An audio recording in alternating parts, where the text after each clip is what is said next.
साथियों, हम गण व्यवस्था इस देश के मालिक और मालकिन लोग कहां पर किस स्थिति पर आकर के, हमारी स्थिति क्या है, बड़ा चिंतनीय विषय है। हम लोग आज के समय में सिर्फ मजदूरों के बाजार बना दिए गए हैं। मजदूरों का बाजार, जितना सड़क बनता है, बिल्डिंग बनता है, सबको कौन बनाता है? हम लोग बनाते हैं। तो इस देश के राजा महाराजा आज मजदूरों का बाजार बन चुका है और आने वाले समय में और भीषण आर्थिक संकट आने वाला है। लेकिन साथियों, जब कोई समस्या आती है तो उसका समाधान भी आदिवासियों के पास ही होता है। दुनिया में जब जब भी संकट आया है, उसका समाधान आदिवासियों ने खोजा है। जितने भी आविष्कार दिखाई देते हैं, उसके आविष्कार किसने किए? आदिवासियों ने किए। ये जो संगीत है, बाजा है, किसने बनाया? आदिवासी पूर्वजों ने बनाया। लकड़ी को खोल करके ऊपर में चमड़ी डालने से बजेगा, इसके किसने खोज किया? आदिवासी पूर्वजों ने किया। किस गीत को कैसे गाना है? आदिवासी पूर्वजों ने खोज किया। कैसे नाचना है? आदिवासी पूर्वजों ने खोज किया। धान है, गेहूं है, आटा पीसना है तो उन्होंने चक्की का आविष्कार किया, हाथ से। धान कुटना है तो ढेकी का आविष्कार किया। तेल निकालना है तो तिरही का आविष्कार किया। आदिवासियों की खोपड़ी में सारा चीज है। उसके पास सभी समस्याओं का समाधान है आदिवासियों के पास। इसलिए आदिवासियों को कोई भी प्रबुद्धियां सिखा नहीं सकता। आदिवासी ज्ञान के भंडार है। आदिवासियों को सिखाना नहीं है, उनके दिमाग के डीएनए में जो संचलित ज्ञान है उसको बस एक्टिवेट कर देना है, उसको करंट से जोड़ने की देरी है ना? पहले से एनर्जी है। जैसे बिजली में, बल्ब में, ये तार में जो है करंट दौड़ रहा है, ठीक है, लेकिन देखने से नहीं पता चलता करंट है। कैसे पता चलेगा? जब उसको छुओगे, टच करोगे तो पता चलेगा कितना करंट, ठीक है। तो आदिवासियों के पास सारे समस्याओं का समाधान है और ये भीषण आर्थिक संकट आने वाला है दुनिया में, उसका समाधान भी आदिवासियों की पुरखों की व्यवस्था में है। उस व्यवस्था का नाम है गंड व्यवस्था, कबीला व्यवस्था। तो आदिवासियों की कबीला व्यवस्था की शुरुआत कहां से होती है? घर के भीतर खोली से होता है। गंड व्यवस्था की शुरुआत कहां से होती है? बुढ़न घर से होता है, मझगरा से होता है, भीतर खोली से होता है। उसके बाद हमारा गांव की व्यवस्था आता है। गांव से ऊपर फिर 12 गांव का परगना की व्यवस्था आता है। उसके ऊपर फिर गढ़ की व्यवस्था आता है, जैसे कुदरगढ़ हो गया, जैसे बाबा कुंवरगढ़ हो गया। और गढ़ से ऊपर फिर कोट की व्यवस्था आता है। कल के मास्टर ट्रेनर राजेश टेकाम जी ने बताया होगा, है ना? कोट की व्यवस्था आता है। कोट मतलब नगर राज्य। सिंधु घाटी की सभ्यता कोट सभ्यता थी। अंग्रेजी में उसको डीजी कहते हैं, डीजी व्यवस्था। एक मुख पिक्चर आया था मोहनजोदारो ऋतिक रोशन का, उसमें सिंधु घाटी सभ्यता के ऊपर था। उसमें डीजी सभ्यता, कोट सभ्यता दिखाया गया था। और कोट सभ्यता से ऊपर पूरे गंडवाना भूभाग को 4 भागों में बांट दिया जाए तो कोर व्यवस्था होता है। उत्तरी संभाग को उम्मो गोटा कोर, दक्षिणी संभाग को अपोका गोटा कोर, पूर्वी को एरिंग गोटा कोर, पश्चिमी को सैमाल गोटा कोर कहा जाता है। इस प्रकार से संपूर्ण गंडवाना, गंड व्यवस्था शब्द से गंडवाना बना। गोंडवाना शब्द बाद में आया। गंड मतलब क्या? कबीला, अलग अलग कबीला समूह, जैसे भील कबीला, संथाल कबीला, उरांव कबीला, मरावी लोगों का नाग कबीला, सांडिल लोगों का बैल कबीला, है ना? उत्तर प्रदेश में रहने वाले यादव लोग भी पहले इसी व्यवस्था के लोग थे। वो याद कबीला के लोग हैं, गाय कबीला के लोग। बहुत से कबीला के लोग, बहुत से ट्राइबल लोग जो है वर्ण व्यवस्था में जाने के कारण से वो अनुसूचित जनजाति नहीं कहलाते, सूची से हट गए। बहुत से ओबीसी और एससी के लोग भी कबीला व्यवस्था के लोग थे, किंतु वर्ण व्यवस्था के प्रभाव में आने के कारण से अपनी कबीला व्यवस्था को, अपनी गण व्यवस्था को बुला चुकने के कारण से वो संवैधानिक जो सूची बना है एसटी का, उसमें शामिल नहीं है। तो अलग अलग कबीलों में निवास करने वालों लोगों की जो सामुदायिक व्यवस्था है, उस व्यवस्था का नाम क्या है? गण व्यवस्था। अंग्रेजी में इसको ट्राइब सिस्टम कहते हैं। भील मतलब होता है मगरमच्छ कबीला, उरांव मतलब घोरपड़ कबीला, संथाल मतलब सोन कुत्ता, मीन मतलब मछली कबीला, मीना लोग जो है राजस्थान में। मरावी लोग कौन से कबीला है? नाग कबीला। टेकाम लोगों कौन से कबीला है? कछुआ कबीला, कछुआ टोटा माना है ना। इस टाइप से सभी ट्राइबलों की जो है गोत्र चिन्ह होते हैं, गोती चिन्ह होते हैं, गोत्र शब्द नहीं कूरा चिन्ह होते हैं। कूरा भाई होते ना, कूरा भाई, कूरा भाई, खुरी भाई, है ना। वो खुरी क्या है? हम लोगों का कुल है। अब उस कुल के चिन्ह को हमको तलाश करना है। उसमें एक पशु पक्षी वनस्पति होता है, वो हमारी क्या है? कुल चिन्ह है। और उसी कुल चिन्ह वाली व्यवस्था को कौन से व्यवस्था कहते हैं? गण व्यवस्था कहते हैं। और इस गण व्यवस्था की शुरुआत भीतर कमरे से होता है, एक कुल से होता है। ठीक है। तो ये सारा जो संकट आने वाला है, वो संकट क्यों आ रहा है?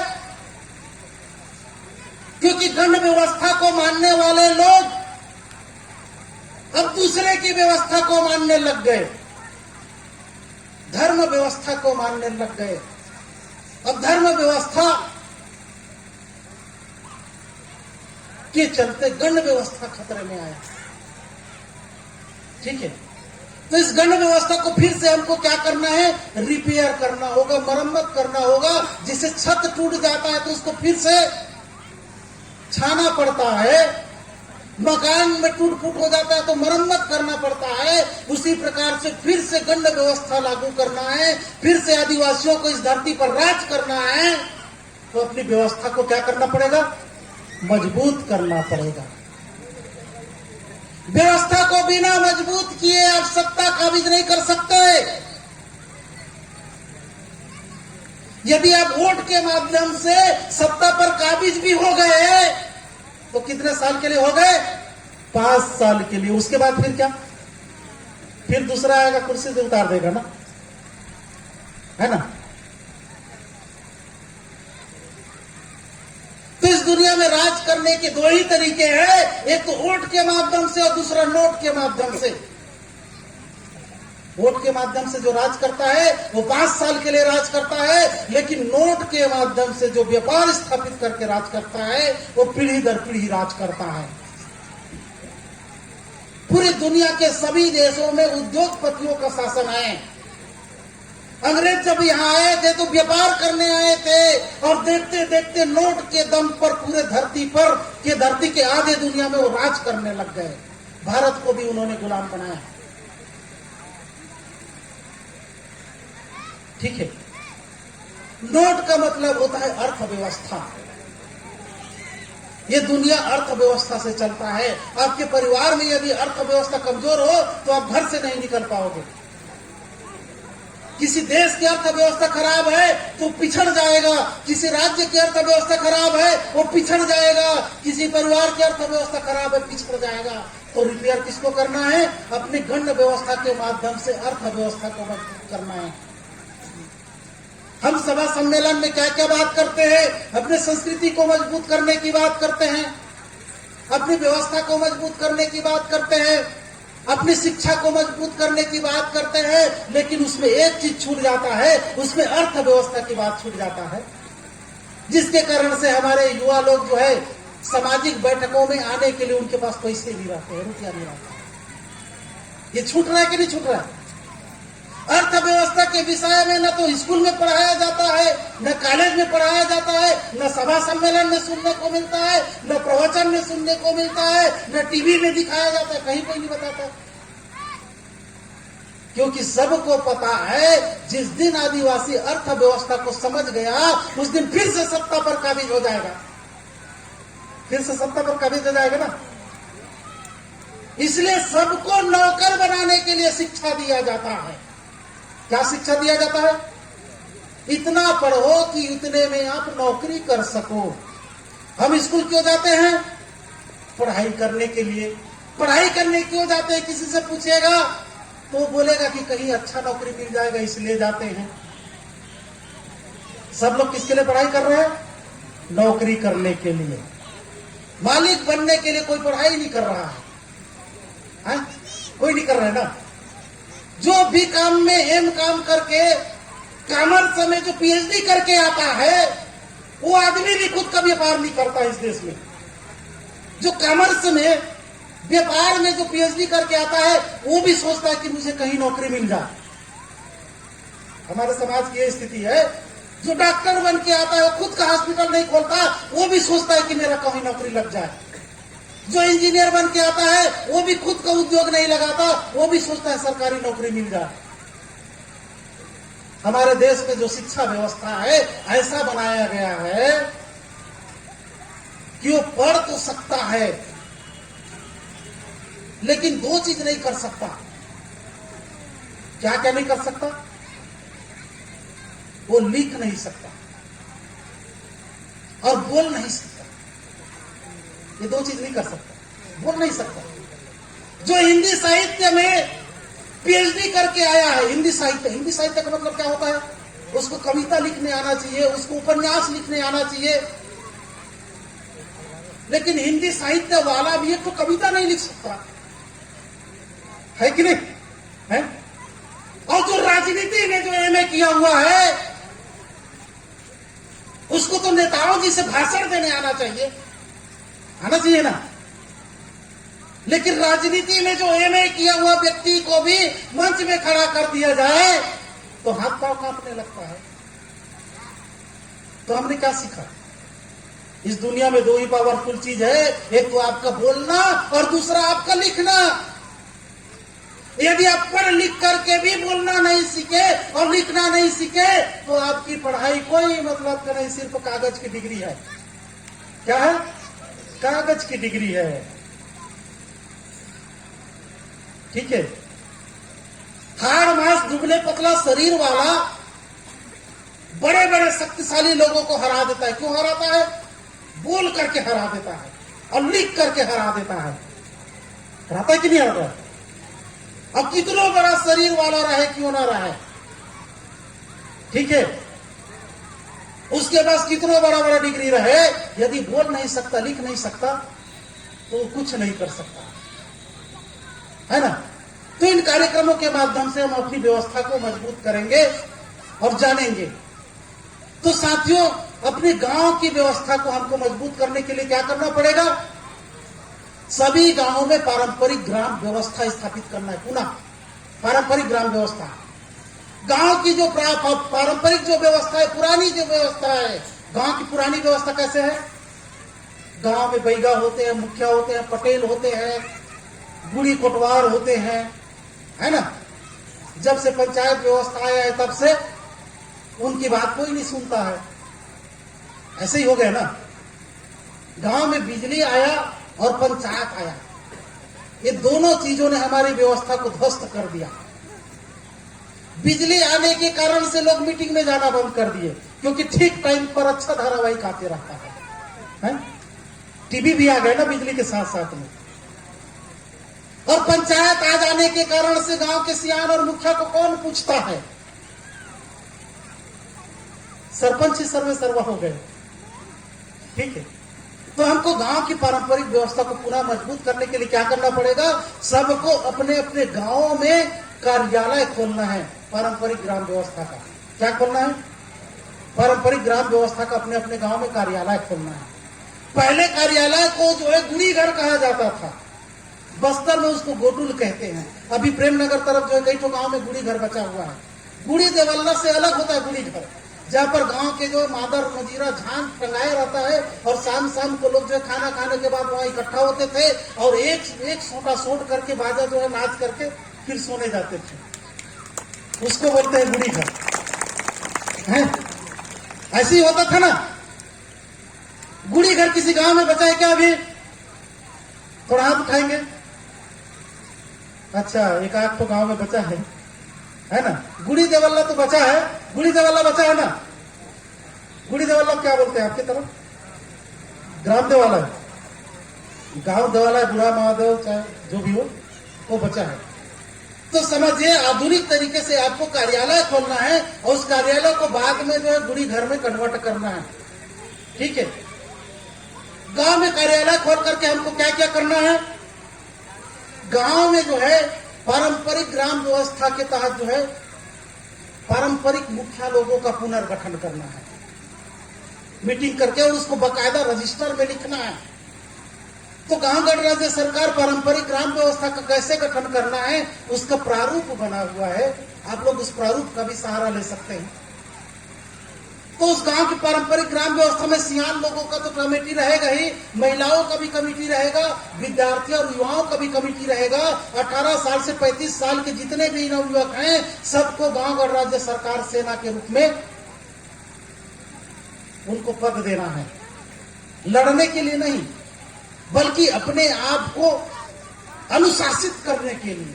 जिस प्रकार से एनसीसी का कैडर होता है ना, नेशनल कैडेट कोर होता है, उसी टाइप से जो है गांव में गांव गणराज्य सरकार का सेना होगा, विद्यार्थियों का, यूथ लोगों का।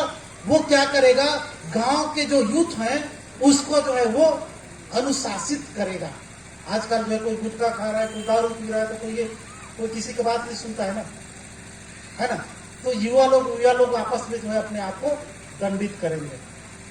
ठीक है, अब गांव लेवल पर ये कार्यालय खुलेगा। उस कार्यालय में एक सिस्टम लागू किया गया है, उस सिस्टम का नाम है बरार व्यवस्था। अभी जो सोल्यूशन है उसकी तरफ हम आगे बढ़ रहे हैं। गण व्यवस्था के अंतर्गत हमारे पूर्वजों ने बरार और खरवन की व्यवस्था बना करके रखा हुआ है। बरार किसको बोलते हैं और खरवन आप लोगों ने सुन चुका होगा कल वाला सेशन में। क्या और बताना है क्या? एक बार बता देता हूं। बरार मतलब गांव में जो है जब भी कोई सार्वजनिक काम होता है तो घरों घर बराबरी से राशि या अनाज इकट्ठा किया जाता है, उसको बोलते हैं बरार। सब गांव में है क्या बरार? इधर मातृशक्ति लोग बताएंगे बरार आपके गांव में है? बरार ही बोलते हैं कि कुछ दूसरा बोलते हैं? इधर चंदा बोलते हैं। हाँ, थोड़ा सा अंतर है उसमें। बरार का मतलब ये होता है पारंपरिक तरीके से घरों घर बराबरी से जो राशि इकट्ठा किया जाता है। मान लीजिए कठोरी पूजा करना है तो घरों घर 5-5 रुपए इकट्ठा करने का गांव वालों ने निर्णय लिया, उसको क्या बोलते हैं? बरार बोलते हैं। ठीक है, चंदा में थोड़ा सा अंतर है। चंदा में जो है बड़ा आदमी बड़ा चंदा दे सकता है, छोटा आदमी छोटा चंदा दे सकता है। पर्ची छपाते हैं, जैसे उदाहरण के लिए आजकल दुर्गा और गणेश के समय में हम पर्ची छपाते हैं और उसको घुमाते हैं। कर्मचारी तो बड़े आदमी भाई 5,000 दे, तो छोटे आदमी 100 रुपया मनी पड़ दे, है ना।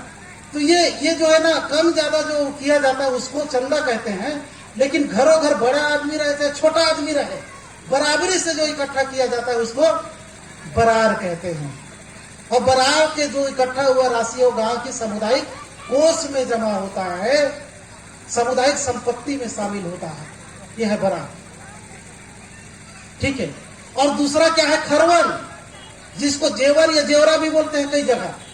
खरवन का मतलब यह होता है जब हम धान मिसाई करते हैं उसके बाद जो है हमारे जो सहयोगी जो अन्य समूह हैं, जैसे नाई है, धोबी है, कोटवार है, राउत है, उसके लिए हम खरवन निकालते हैं। बांस की टोकरी में चाहे सूपा में, उस खरवन में क्या होता है? थोड़ा सा जो है नमक, मिर्चा, तेल, लहसुन, फोरन सारा चीज उसको करके निकालते हैं। उसको क्या बोलते हैं? खरवन ही बोलते हैं। मातृशक्ति लोग खरवन ही बोलते हैं ना। तो हम सबके लिए खरवन निकालते हैं, साल में एक बार परगनिया वगैरह सबके लिए खरवन निकालते हैं। लेकिन इस आर्थिक गण व्यवस्था में नियम को बदला गया है नियम बनाए गए हैं आदिवासी समाज का आर्थिक दंड व्यवस्था के तहत कि हम सभी के लिए खरवन निकालते हैं, सभी के लिए बरार निकालते हैं। क्या अपने गांव के लिए आपने खरवन निकाला? नहीं निकाला ना। तो इस बार गांव लेवल पर दो प्रकार की व्यवस्था है। पहला जो है खरवन व्यवस्था, जिसको उपज बरार कहा जाता है, और दूसरा जो है मजदूरी बरार, ये गांव के कार्यालय में जमा होगा। हमको आगे राज करना है ना, आर्थिक संकट जो आने वाला है उससे दूर उसको हल करना है ना, तो उसकी शुरुआत कहां से होगी? हमारे गांव से होगी। ठीक है, तो गांव के कार्यालय में प्रत्येक परिवार को अपना एक हिस्सा खरवन जमा करना है। हर एक उत्पादन का, धान के सीजन में धान का खरवन, महुआ के सीजन में महुआ का खरवन, मूंगफली के सीजन में मूंगफली का खरवन। कितना खरवन? 100 किलो में 2 किलो, 2% है ना। उससे ज्यादा देना चाहेगा तो ज्यादा दे सकते हैं, नहीं है तो कम भी कर सकता है, लेकिन औसत बनाया गया है कम से कम 2 किलो 100 किलो में उसको जमा करना है। ठीक है, तो यदि गांव भर के लोग जो है सभी उत्पादनों का 2% खरवन गांव के कार्यालय में जमा करेंगे तो बहुत बड़ा गांव के कोष का निर्माण होगा ना। हमको गांव का लघु बैंक बनाना है। गांव को क्या बनाना है? माइक्रो बैंक बनाना है, ताकि हमको पैसों के लिए बैंक की जरूरत न पड़े, पैसों के लिए माइक्रो फाइनेंस की जरूरत न पड़े, बल्कि पैसों की जरूरत है तो हम गांव से ही ब्याज में उठा सके। बनाया जा सकता है ना। ये नया व्यवस्था नहीं है। हमारे पूर्वज पहले धान की कोठी चलाते थे, धान का गल्ला चलाते थे, घर गांव में रहता था। गांव में सामूहिक धान रहता था। दुकाल के समय, अकाल के समय लोग, किसान लोग वहीं से उठाते थे और ब्याज जमा करके धान को फिर से जमा करते थे। ऐसा व्यवस्था कितने गांव में था? हाथ उठाएंगे। ज्यादा गांव में नहीं था क्या?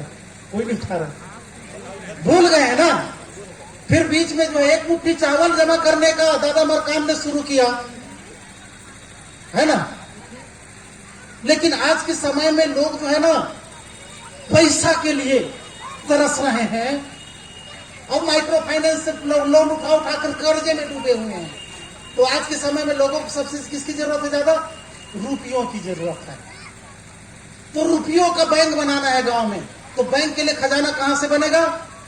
वही बरार के पैसा से और खरवन के पैसा से बनेगा। तो प्रत्येक परिवार के लोग जो है खरवन गांव के कार्यालय में जमा करेंगे। पहला आय का स्रोत। दूसरा आय का स्रोत क्या होगा? मजदूरी बरार जमा करना है। मजदूरी बरार का मतलब यह है श्रम मूल्य बरार। पहले के लोग गांव में जो है श्रम दान किया करते थे ना। गांव में जितने भी तालाब खोदाए हैं, पहले जब पंचायत नहीं था उस समय कौन खोदा? गांव के लोग श्रम दान करके खोदे थे।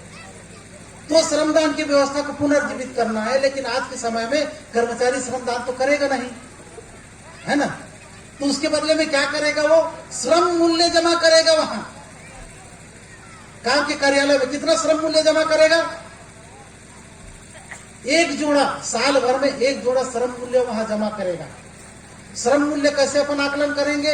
रोजगार गारंटी में जो रेट चल रहा है, जैसे 204 रुपया एक मजदूरी का, तो 2 मजदूरी का कितना होगा? 408 रुपया। ये जोड़ा में जमा करना है। जोड़ा में क्यों? क्योंकि गड्ढा कुदारी जाते हैं तो जोड़ा में जाते हैं ना। पति पत्नी का जोड़ा होता है, हर चीज जोड़ा में होता है ना। तो साल भर में एक जोड़ा गांव के कार्यालय जो होगा, उस कार्यालय में मजदूरी बरार जमा करना है। और जिनके पास रुपया नहीं होगा वो श्रम दान कर सकता है, और जिनके पास समय नहीं होगा वो रुपया के रूप में जमा कर सकता है। इसका भी वहां पर खाता बनेगा, रजिस्टर बनेगा, इससे भी लाखों रुपया आएगा। ये दूसरा प्रकार का इनकम का स्रोत हुआ। तीसरा प्रकार का इनकम का स्रोत क्या होगा? कि गांव में बैठक नियम को लागू करना है। बैठक नियम बने बुनाए हैं, जितना मैं बता रहा हूं सब नियम बने बुनाए हैं ना। बरार के नियम भी बने हुए हैं, बैठक उपस्थिति नियम। बैठक उपस्थिति नियम में यह है उसको अपने गांव में प्रस्ताव पारित करके लागू करना है। उस नियम में यह है कि जब भी गांव में मीटिंग होगा, उस मीटिंग में प्रत्येक परिवार के कम से कम एक व्यक्ति को उपस्थित होना अनिवार्य होगा। और जो उपस्थित नहीं होगा, बिना कारण बताए यदि गायब है, तो उस पर जो है जुर्माना गांव वाले लोग अपने हिसाब से दंड भरवाएंगे। जब तक मीटिंग सुधरेगा नहीं तब तक गांव नहीं सुधरेगा। आप कितनों भी भाषण मारिए, गांव की बैठक व्यवस्था जब तक नहीं सुधरेगा तब तक गांव नहीं सुधर सकता। सुधर सकता है क्या? नहीं सुधर सकता है ना। तो एक बार बैठक व्यवस्था को फिर से हमको मजबूत करना होगा। उसके लिए जो है बैठक उपस्थिति नियम एवं दंड बनाए गए हैं, ठीक है, उसको लागू करना है आपको। और उसमें क्या करना है, गांव में जब भी कोई विवाद होगा तो विवाद को निपटाने के लिए आवेदन कहां देना है? उसी गांव के कार्यालय में देना है। गांव में एक विलेज अधिकारी होगा, ग्राम अधिकारी होगा, जैसे गांव के सचिव होते हैं ना, उसी प्रकार से आर्थिक गण व्यवस्था द्वारा नियुक्त एक ग्राम अधिकारी होगा। उस ग्राम अधिकारी के अंडर में सारे रजिस्टर, नियम कानून, लाइसेंस वगैरह उस कार्यालय में चिपके रहेंगे। विवाद की स्थिति में वहां आवेदन देगा और अपीली शुल्क देगा।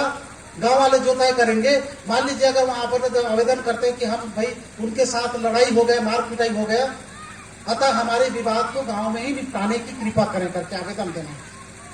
और अपीली शुल्क जो भी रहेगा 10 रुपए 20 रुपए वो भी जमा करना है, उसका रसीद आप लोग काट लेंगे। अभी जब हम लोग लड़ाई होते हैं तो कहां जाते हैं? पुलिस थाना जाते हैं, कोर्ट कचहरी जाते हैं। वहां जाते हैं तो खर्चा होता है ना, थाना में भी खर्चा होगा, अदालत में भी खर्चा होगा, समय की अलग बर्बादी होगा।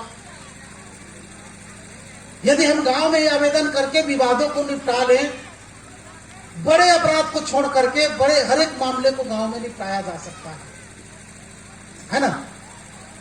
तो वहां पर गांव मीटिंग बैठा और फिर वो अपना पंच, उसका भी नियम बना हुआ है, जो दोषी है और जो आरोपी है दोनों अपने अपने गांव से किसी व्यक्ति को बोलने के लिए एक वकील नियुक्त कर सकता है पंच के रूप में, समाज के वकील, वो डिग्री वाला वकील नहीं। भाई कई लोग ऐसे रहते हैं कि समाज में नहीं बोल पाते हैं और गलती नहीं है, फिर भी वो गलती ठोका जाएगा उसके ऊपर, है ना। तो अपने बोलने वाले किसी भी व्यक्ति को रख सकता है कि मेरी बात को आप मीटिंग में रखना, वकील की तरह होगा, ठीक है। तो गांव में इस मामले को निपटाना है और गांव में छोटे मोटे सभी विवाद अगर सुलझाने लगे और उसके बाद जो जो दोषी होगा उससे क्या करवाना है, जुर्माना भरवा करके गांव के कार्यालय के, गांव के जो खाता रहेगा उसमें जमा करना है। बैंक में आप लोग खाता खुलवा सकते हैं गांव का, ठीक है। ग्राम गुड़गांवा का खुला हुआ है, चंद्रेली वाले लोग बहुत अच्छा काम कर रहे हैं। गब्बरपटिया गांव में जो है पूरे गांव के स्कूल को गोद लेकर के रखे हुए हैं, सरकारी स्कूल को गोद लेकर के रखे हुए हैं, है ना। इस टाइप से बहुत से उदाहरण है, ठीक है। तो वो गांव में जो विवाद होगा, विवाद में जो जुर्माना लगेगा उस जुर्माना से भी गांव का कोष का निर्माण होगा, ठीक है। तो ये छोटे मोटे जब विवाद को हम गांव में निपटाने लगेंगे तो बड़े मामले आएगा ही नहीं, कोई बड़ा अपराध करेगा ही नहीं ना, है ना। मर्डर कैसे होता है गांव में? मान लीजिए कोई दारू पिया है, अब गुस्से में ज्यादा मार दिया, ठीक है। तो गांव में छोटे मोटे विवाद को निपटाने की व्यवस्था होगी तो बड़े अपराध होगा नहीं। बड़े अपराध नहीं होगा तो थाना में कोई केस नहीं जाएगा। थाना में जब कोई केस नहीं जाएगा तो पुलिस वाले बेरोजगार हो जाएंगे, है ना। तो सरकार उनको जो है स्कूल में ड्यूटी करने का ड्यूटी लगा देगा, जैसे पूरे जो लोगों को जनगणना में ड्यूटी लगाता है ना, वैसे जो पुलिस वालों को जो स्कूल में पढ़ाओ वाला ड्यूटी लगा देगा, है ना, ठीक है। हो सकता है कि नहीं सकता? कई तो देश है, कौन से देश है कुर्सेगा जी, जहां पर एक भी थाना में एक भी मरे, एक भी अपराधी नहीं है। किधर गए कुर्सेगा जी, है ना। कई तो देश है, ठीक है। तो हमको इस देश में जो है ना अपराधी मुक्त देश बनाना है, अपराधी मुक्त देश। तो इससे गांव में क्या होगा, खजाना का निर्माण होगा। खरवन से पैसा आया, मजदूरी बराबर से पैसा आएगा, दंड जुर्माना से पैसा आएगा, तो एक एक साल में लाखों रुपए, 2 लाख 3 लाख रुपए पैसा इकट्ठा होगा। और 2 लाख 3 लाख रुपया जो पैसा इकट्ठा होगा उसका क्या काम करेंगे? उससे 2 काम करना है। पहला काम तो ये कि गांव में किसी को जरूरत है पैसों की तो उसको ब्याज में देना है, फ्री में नहीं देना है, ब्याज में देना है। माइक्रो फाइनेंस वाला जो 2% ब्याज करके दे देता है पैसा, देते समय बड़ा प्यार से मीठा मीठा बात करता है और पैसा वसूली करने आता है तो बड़ा गुस्सा लगने वाला बात करता है? कई जगह तो ऐसा होता है कि घर में लाश पड़ा है फिर भी वो बोलता है पहले ब्याज जमा कर दो तब लाश उठा ले दूंगा, ऐसा भी स्थिति होता होता है कि नहीं होता है? तो हम काहे को दूसरे से पैसा ले? इस देश के मालिक है भाई, है ना? तो गांव में माइक्रो बैंक बनाना है हमको। पहला जो है एक दूसरे को मदद करने काम आएगा पैसा। दूसरा काम क्या आएगा? उसी पैसे से गांव में जितने भी कच्चा माल है, एक भी कच्चा माल को व्यापारी को नहीं बेचना है। न मूंगफली बेचना है, न सरसों बेचना है, न तिल दलहन बेचना है, न दाल बेचना है। कौन खरीदेगा? गांव की पारंपरिक ग्राम व्यवस्था खरीदेगा। और उसके लिए ब्लॉक लेवल की जो हमारे आर्थिक गण व्यवस्था है, वहां से भी पैसा खरीदने के लिए जाएगा। ये सोच के देखिए, सभी गांव के लोग यदि कोई भी चीज बेचना बंद कर देंगे व्यापारी को। सरसों तेल किससे बनता है? सरसों से बनता है। और सरसों कहां पैदा होता है? उद्योग में पैदा होता है कि गांव में? गांव में। अब गांव वाले जब सरसों ही नहीं देंगे तो उद्योगपति किससे तेल निकालेगा? किससे तेल निकालेगा? है ना? जितना भी कच्चा माल है कहां है? हमारे गांव में है। पानी हमारे गांव में, खनिज हमारे गांव में, जड़ी बूटी हमारे गांव में। तो गांव वाले ही उसको खरीदेगा सारे चीज को, ठीक है? और खरीद करके जो जो बनाने लायक चीज है वो खुद ही बनाएगा, प्रोसेसिंग करेगा। मूंगफली आप पैदा करते हैं ना? मूंगफली पैदा करने जान जाते हैं सब लोग, है ना? और मूंगफली के दाना में गुड़ लपेटना कितने लोग जानते हैं?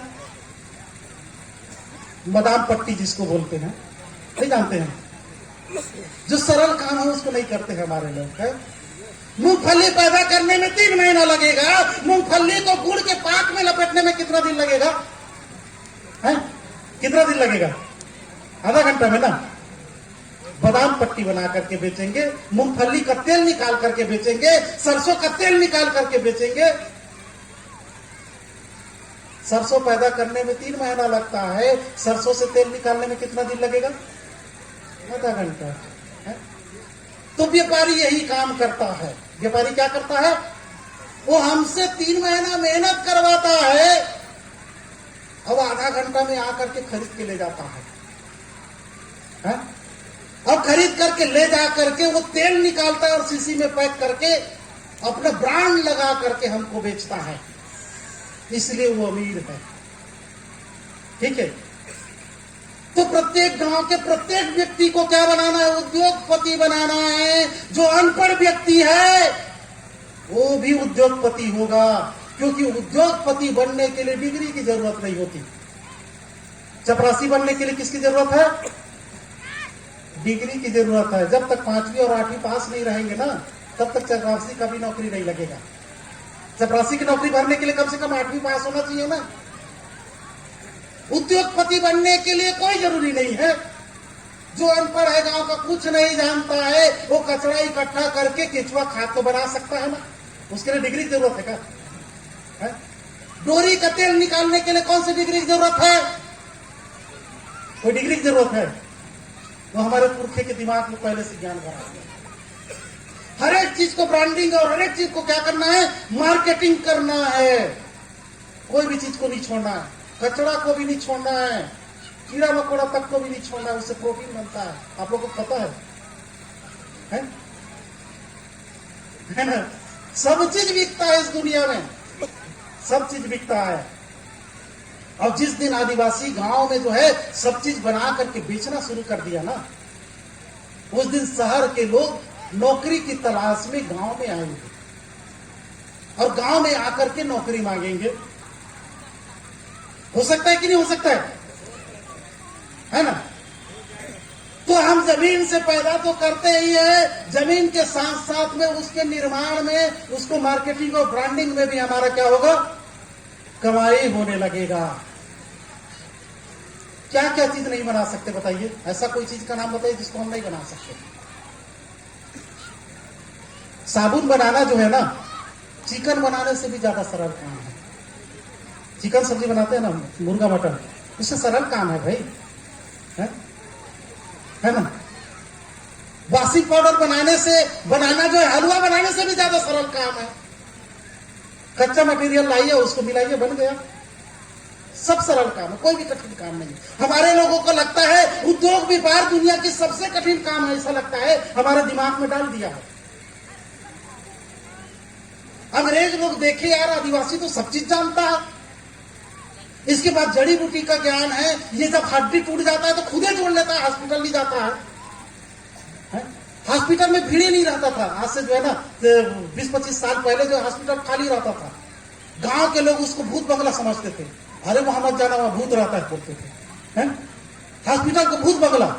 और गांव में किसी गांव में हॉस्पिटल बनने की घोषणा हो जाती थी ना, तो वहां के नेता को लोग वोट नहीं देते थे, हमारे गांव में हॉस्पिटल खोलेगा, उधर खोल मरघट में जाकर के खोल, ऐसा बोलते थे। वो गांव से बाहर हॉस्पिटल खुलवाते थे। लेकिन आज हॉस्पिटल में रचापेल जोर भी लगा रहता है। ठीक है, आदिवासी सब चीज जानता है, सब चीज बनाने जानता है। वो सिर्फ दिमाग में करंट डालने की जरूरत है, उसको एक्टिवेट करने की जरूरत है। अब तिरही से तेल निकाल ही लेता है ना, है? और उद्योगपति कैसे निकालता है? सिर्फ बिजली का करंट जोड़ करके निकालता है। तो सिर्फ एक ही अंतर है, हम जो है रस्सी कस के निकालते हैं, वो बिजली का करंट जोड़ देता है, ऑटोमेटिक दबाता है, उससे निकलता है। क्या अंतर है? सिर्फ एक ही चीज आविष्कार किया उसने बिजली का करंट जोड़ा, बाकी सारा आविष्कार तो हमारा है ना। है? धान कूटने का मशीन हमने बनाया, उसमें उसने करंट जोड़ दिया तो ऑटोमेटिक कूट रहा है। कैसे? आटा पीसने का मशीन हमने बनाया, उसने करंट जोड़ दिया तो ऑटोमेटिक जो पीस रहा है। क्या उसने आविष्कार किया है भाई? सारा तो हमारा चीज है। ठीक है, दिमाग में सारा चीज है। ऐसा किसी आदिवासी को नहीं समझना है कि वो पढ़ा लिखा नहीं है, कुछ नहीं जानता, सब जानता है। जो कुछ नहीं जानता है ऐसा बोलते हैं ना, वही सबसे ज्यादा जानता है। और गांव का जो पढ़ा लिखा पीएचडी करके जो बाहर से आता है ना, वो कुछ नहीं जानते रहता है। ऐसा ही है ना, है ना? जो पढ़ लिख करके आता है वो कुछ नहीं जानते रहता है। असली ज्ञान तो गांव के लोगों के पास है। तो सारी ताकत किसके पास है? हमारे पास है। तो गांव का जो खजाना बनेगा, उसी खजाना से गांव के सभी कच्चे मालों को खरीदना है और बनाने लायक चीजों को बनाना है। बड़ी बनाना है, मूंगफली का तेल निकालना है, सरसों का तेल निकालना है, बादाम पट्टी बनाना है, दाल बनाना है। यदि गांव का दाल, तला हुआ दाल, राहेल दाल, कुल्थी दाल, उसको पैकिंग बना करके बेचा जाए तो शहर के लोग कितना खरीदेंगे पता है? गांव का शुद्ध दाल जो सामान्य मार्केट में दाल है उससे ज्यादा बिकेगा। अभी हम लोग झारखंड रांची गए थे ना, सरसों तेल कितना चल रहा है अभी? 180 रुपया, 160, 180 ना। रांची के मेला में आदिवासी तेल कितना बिक रहा था पता है? सरसों तेल, तिरही में पेरा हुआ सरसों तेल 450 रुपए किलो में दंग रह गए हम लोग देख करके। सब लोग शुद्ध खोज रहे हैं और शुद्ध आदिवासियों के पास है। आदिवासी यदि तेल को जो है महंगा बेचेगा तो भी शहर के लोग खरीदेंगे। गांव का चावल खुशबू के लिए तरस रहे हैं लोग। हम अपने चीजों को बिना मिलावट के ब्रांडिंग करेंगे तो सोच के देखिए कितना बड़ा मार्केट बनेगा। गांव का पानी बिकेगा, गांव का राख बिकेगा। राख, चूल्हा वाला राख। पहले कपड़ा धोते थे ना, बर्तन धोने का काम आता है। बड़े बड़े होटलों में ना वो चूल्हे का राख जो है 450 रुपए किलो बिक रहा। गांव का राख। अमेज़न में सर्च करिए चूल्हे का राख कितना में बिकता है। है ना? तो ये व्यवस्था है। तो गांव की इस व्यवस्था को मजबूत करना है कि नहीं अपने गांव को, लोगों को? कितने लोग सहमत है अपने गांव की व्यवस्था को मजबूत करने के लिए? सब लोग सहमत हैं। तो इसका आप लोगों को और ट्रेनिंग लेना पड़ेगा। ये होगी गांव की व्यवस्था।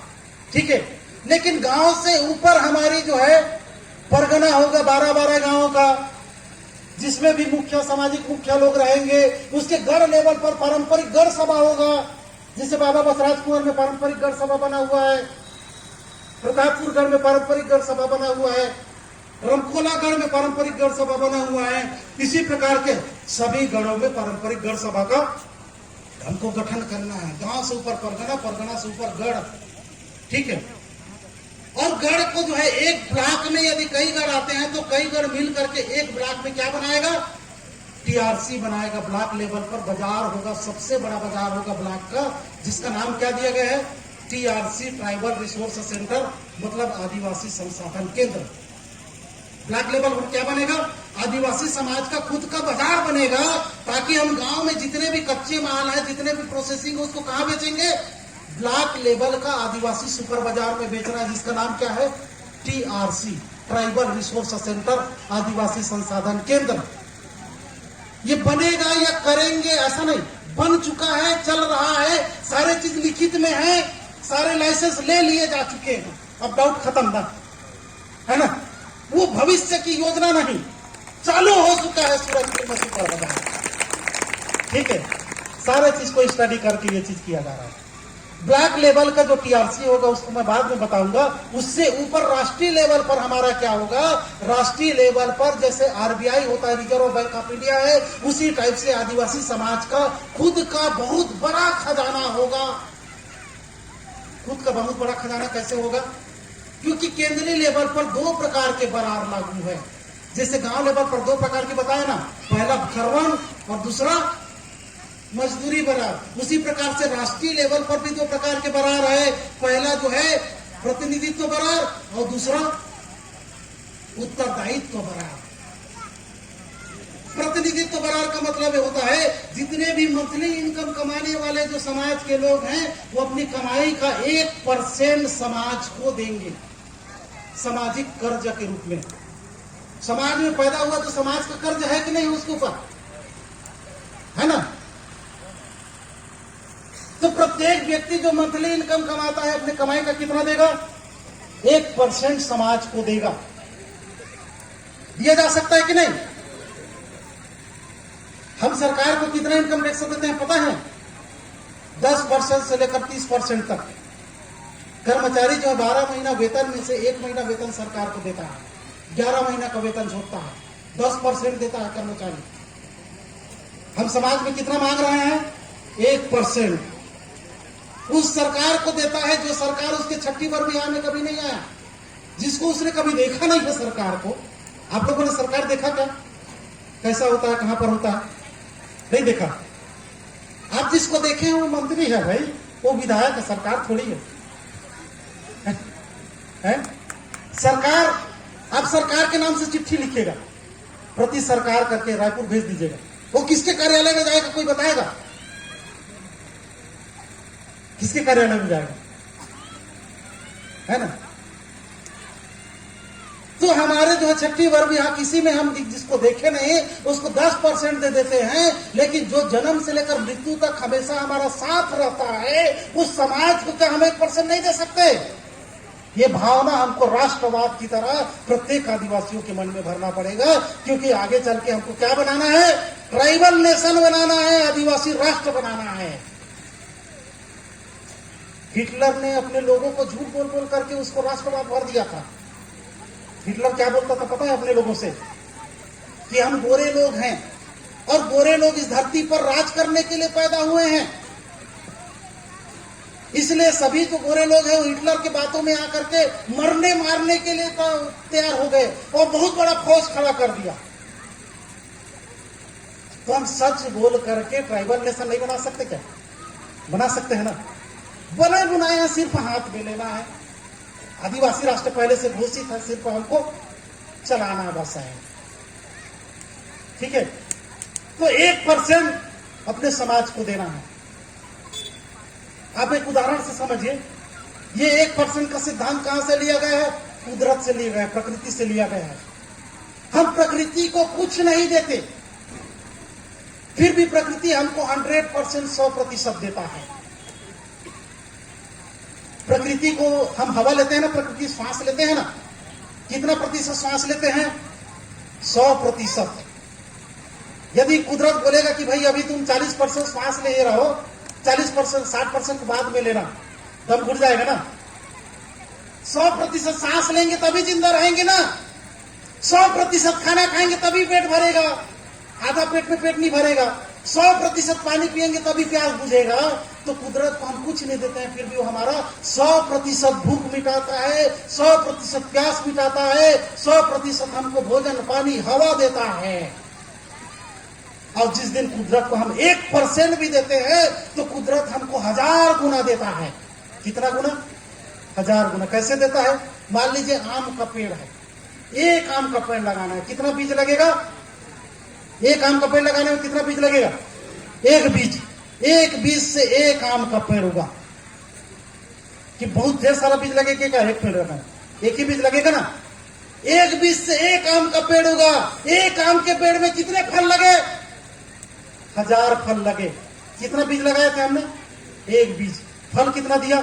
1000 फल। यदि 60 साल तक दिया तो लाखों फल दिया। 1% देने से वो पेड़ हमको लाख गुना दिया। धान का पौधा लगाते हैं तो एक धान का पौधा लगाने में कितना बीज लगता है? एक बीज ना। और जब उसमें दाना लगता है तो कितने दाना होता है? सैकड़ों दाना होता है। एक मक्का लगाते हैं, कितने दाना देता है? सैकड़ों दाना देता है। और वो भी पैकिंग करके देता है, खूबसूरत बना करके देता है। मक्का को आप छीलेंगे तो मस्त ऊपर से जो पैकिंग रहेगा, अंदर में जो है टूटे फूटे मत करके रेसा लगा दिया रहता है।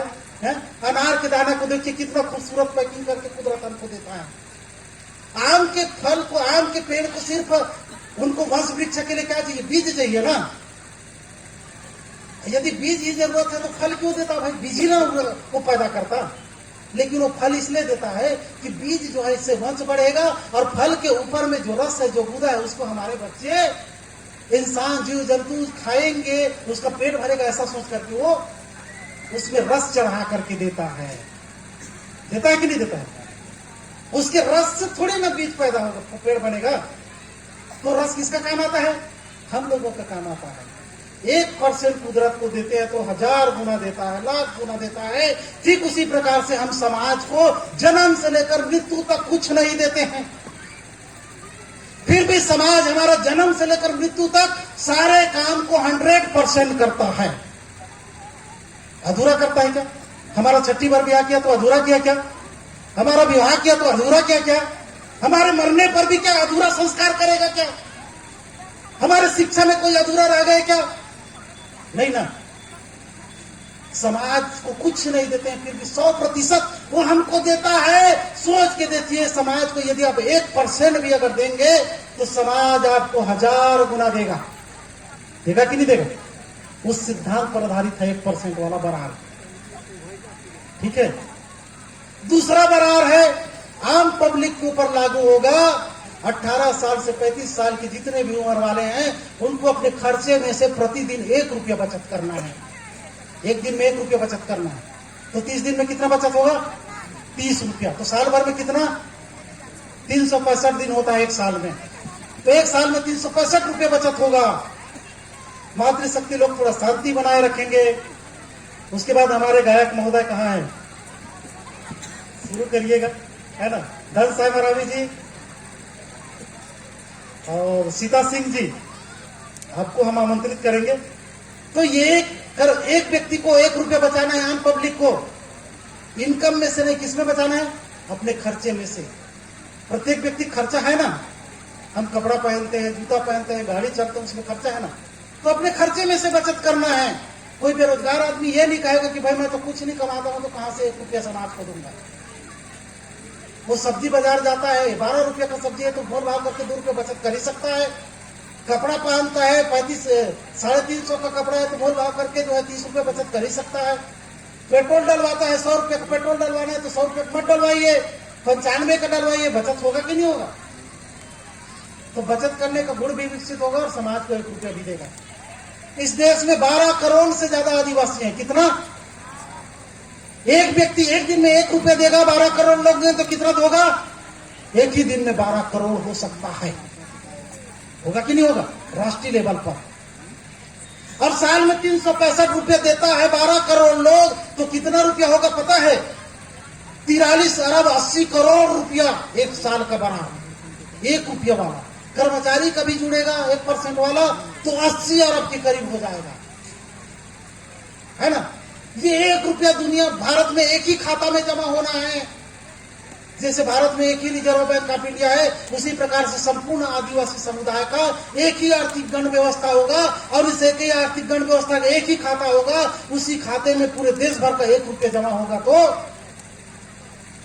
70-80 करोड़ रुपया 1 साल का बराबर होगा। इतना पैसा जब हमारे पास जमा होगा तो ये पैसा जो है दूसरे के बैंक में क्यों रखेंगे?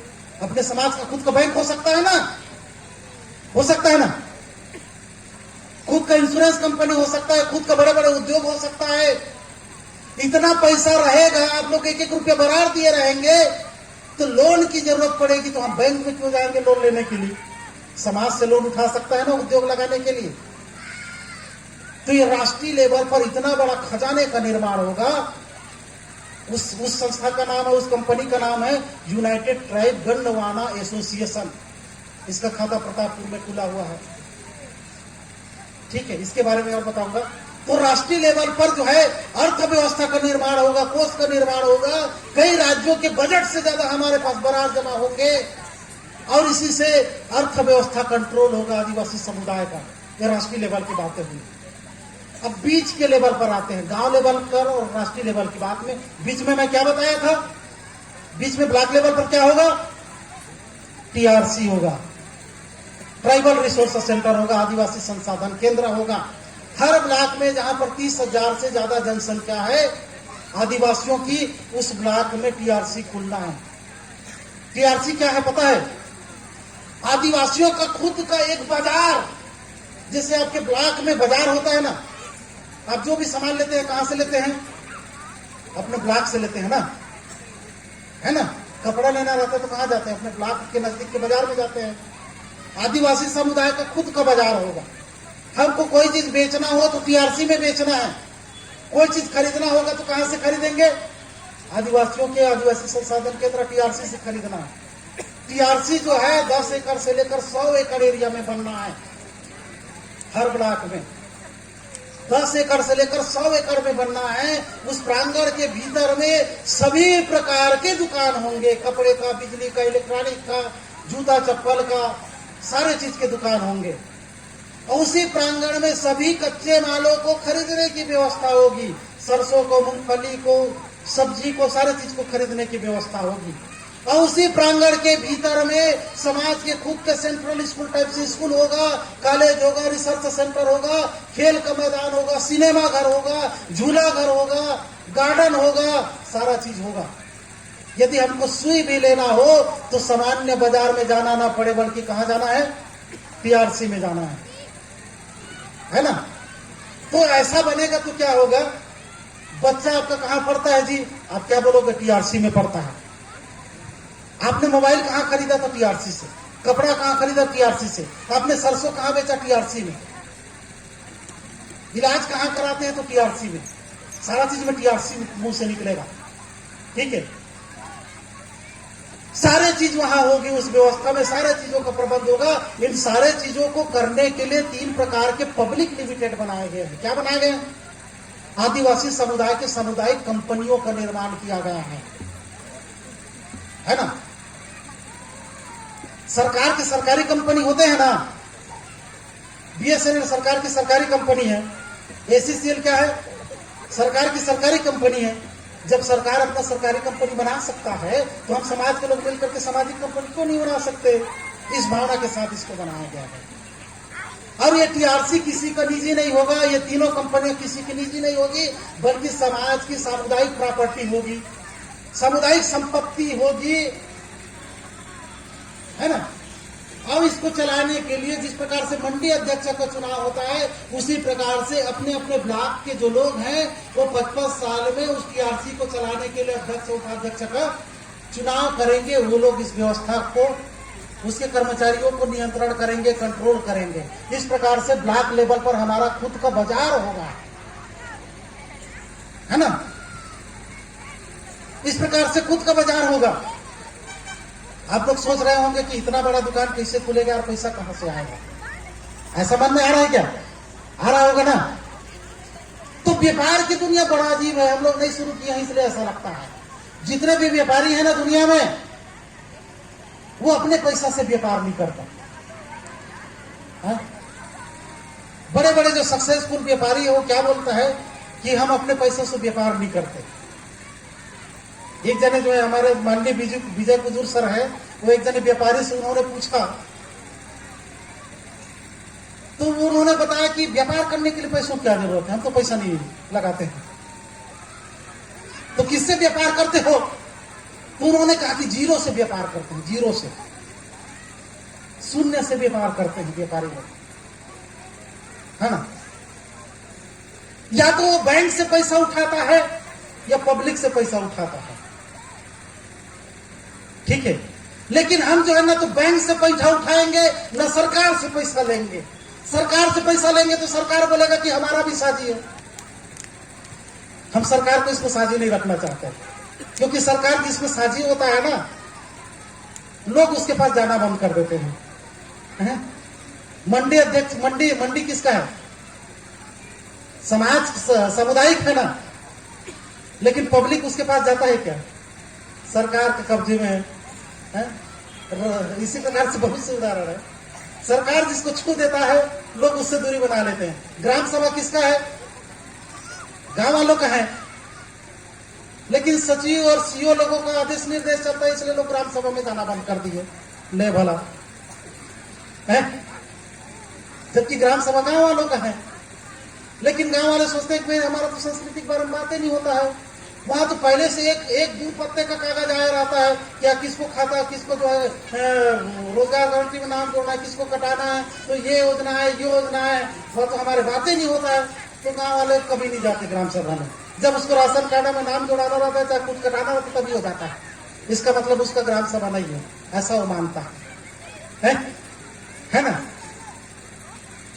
तो नितिन गडकरी साहब बोलते थे कि जो है बीजेपी के बहुत बड़े नेता हैं, अभी परिवहन मंत्री है ना, वो जो है नेशनल हाईवे बनवा रहे हैं पूरे देश भर में। और उनका कहना है कि मैं सड़क जो है अमेरिका और जापान टाइप से बनाऊंगा, लेकिन उस सड़क बनाने में ना तो सरकार का पैसा लगाऊंगा ना बैंक का पैसा लगाऊंगा। तो कहां से पैसा लगाता होगा? थोड़ा सोचिए। जितना नेशनल हाईवे बन रहे हैं ना बड़े बड़े, उसमें ना तो सरकार का पैसा लगाऊंगा ना बैंक का पैसा लगाऊंगा, मैं अपना घर का भी पैसा नहीं लगाऊंगा। तो रोड डिपार्टमेंट क्या है? एक कंपनी बन चुका है, और कंपनी के होते हैं शेयर। उनका कहना है कि मैं पब्लिक से जो है पैसा लूंगा और 7% ब्याज में कमा करके वापस कर दूंगा। तो सरकार के सभी विभाग क्या बन चुके हैं? कंपनी बन रहे हैं। बिजली विभाग भी कंपनी बन चुका है। पहले बिजली बिल जमा करने जाते थे, कहां जाते थे? बिजली विभाग में जमा करने जाते थे। लेकिन अब बिजली विभाग में बिजली बिल जमा करने नहीं जाते, बल्कि कहां जाते हैं? छत्तीसगढ़ राज्य विद्युत वितरण कंपनी लिमिटेड, CSPDCL, जिसमें लिमिटेड शब्द जुड़ा रहता है ना, वो कंपनी है, वो सरकारी कंपनी बन चुका है ना। बैंक एक कंपनी है, बिजली विभाग एक कंपनी है, टेलीविजन दूरसंचार विभाग एक कंपनी है। जब सरकार जो है सभी विभागों कंपनी बना रहा है, तो हम समाज के लोग क्यों ऐसे बैठे रहे? समाज भी सामाजिक कंपनी बनाएगा, इस भावना के साथ इसको बनाया गया है, ठीक है। अब ये 3 कंपनी पब्लिक कंपनी बनाया है। पहला यूनाइटेड ट्राइब गंडवाना एसोसिएशन, दूसरा कोयतुर वेल्थ रिटेल लिमिटेड और तीसरा कोयतुर वेल्थ ट्रेडिंग लिमिटेड। और तीनों किसी का निजी नहीं होगा। तो यूनाइटेड ट्राइब गंडवाना एसोसिएशन क्या करेगा? हर ब्लॉक में जो है टीआरसी खोलने के लिए जमीन खरीदेगा अथवा किराए में जमीन लेगा, और यूनाइटेड ट्राइब गंडवाना एसोसिएशन की जमीन पर जो है टीआरसी खुलेगा। दूसरा, कोयतुर वेल्थ रिटेल लिमिटेड क्या करेगा? सभी कच्चे मालों को, गांव के मालों को खरीदने के लिए आपको लाइसेंस देगा और बनाने के लिए आपको लाइसेंस देगा। आप खुद बना करके किसको बेचेंगे? ब्लॉक लेवल के टीआरसी में कोयतुर वेल्थ ट्रेडिंग लिमिटेड है, उसको देंगे। और कोयतुर वेल्थ रिटेल लिमिटेड क्या करेगा? सभी प्रकार के फुटकर दुकान खुलवाएगा, कपड़े का, किराने का, बिजली का, सारा चीज उसी प्रांगण के अंदर में, टीआरसी के अंदर में, है ना। अब इसके लिए पैसा जो है न तो सरकार से लेना है, न बैंक से लेना है, बल्कि वो साझी है। साझी का मतलब क्या होता है? सार्वजनिक का मतलब होता है साझी। साझा जानते हैं ना, साझी। जैसे गांव का तालाब किसका है? आपके गांव में तालाब होगा, सार्वजनिक तालाब किसका है? साझी होगा, किसी व्यक्ति का नहीं है। ठीक उसी प्रकार से ये जो है कंपनियां और ये टीआरसी जो है साझी होगा। साझी का मतलब होता है प्रत्येक व्यक्ति का उसमें पूंजी लगना है और प्रत्येक व्यक्ति का उसमें परिश्रम लगना है। ठीक है ना? तो साझी को और थोड़ा समझा देता हूं। साझी का मतलब ये होता है, मान लीजिए गांव के लोगों ने किसी तालाब में मछली खींचने गए, डबरा में। ठीक है, 10 लोग गए थे, 10 लोगों ने मछली खींचा, मछली पकड़ कर लाए। अब उसको बांटना हो तो कैसे बांटेंगे? जमीन में बराबर को बराबर 10 गुना करेंगे, है ना? तो साझी का बंटवारा ऐसी होता है। तो वो 10 गुना क्यों बांटे? क्योंकि 10 लोगों का साझी था, इसलिए 10 गुना बांटे।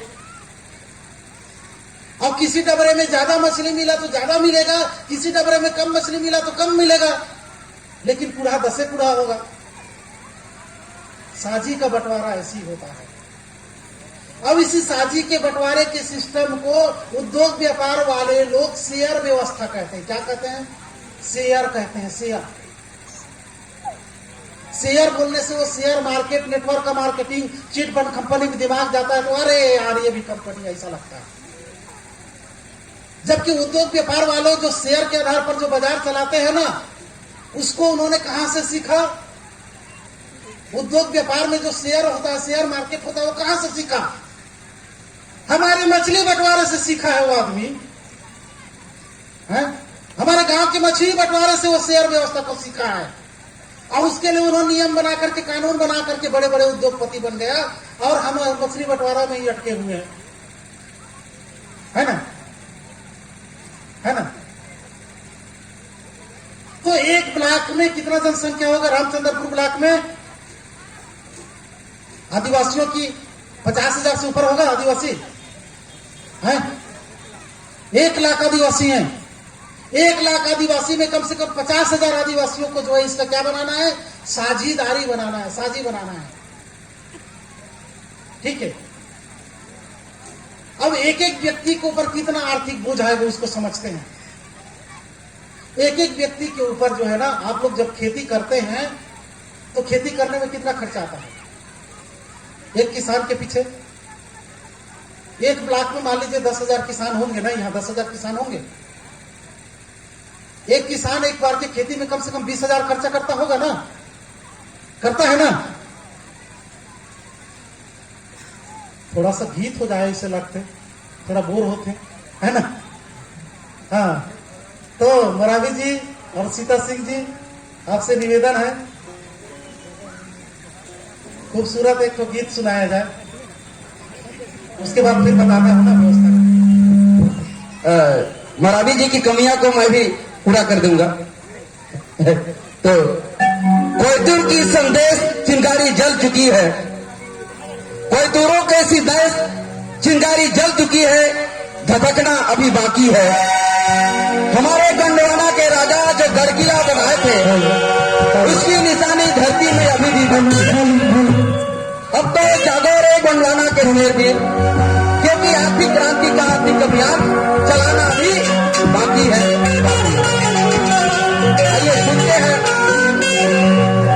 खुद का लिखा हुआ छत्तीसगढ़ी बोले गाना।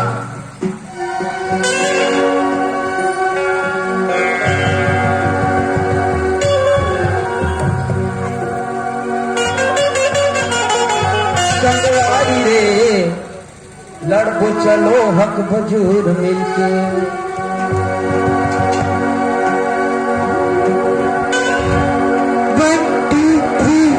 संगवारी रे लड़को चलो हक भजूर मिलके।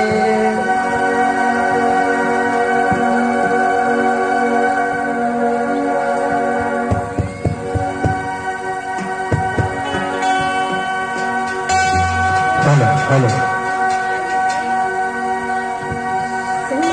एक बार ताली बजा दीजिए, इसके बाद माहौल नहीं आ रहा।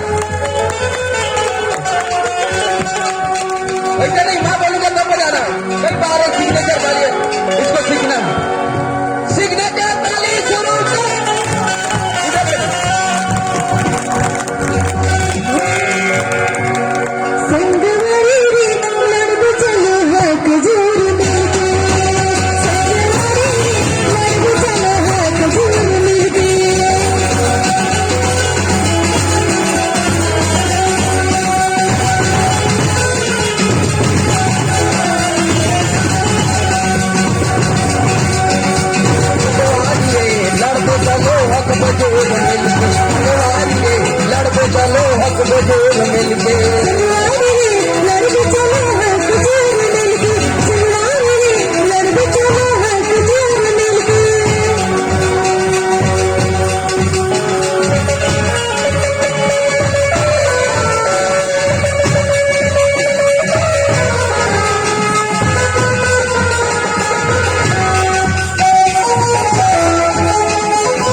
बस इनके आगे जमाना